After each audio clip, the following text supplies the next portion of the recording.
Сәлем достар, қалайсыздар? Бүгін мен сіздерге Темудан қалай ақша табу керектігін айтатын боламын. Ол үшін Play Market'тен Тему приложениесін жазып аламыз. Жазып алғаннан кейін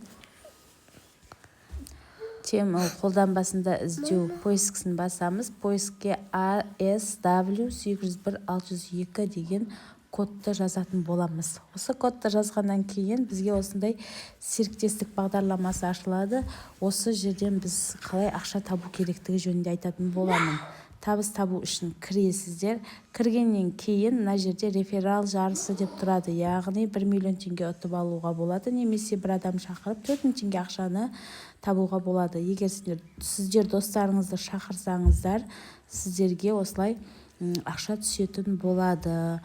Ол үшін осы реферал жарысының үстінен басасыздар. Табыс табу үшін бөлісіңіз дегенді басасыздар. Одан кейін мына жерге WhatsApp арқылы, Facebook арқылы, Instagram арқылы, яғни әлеуметтік желілер арқылы достарыңызға жіберіп, өздеріңіздің достарыңызды шақырып, осылай ақша тапсаңыздар болады.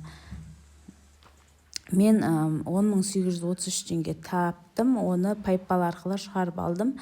Ол менің Каспи голдыма түсті.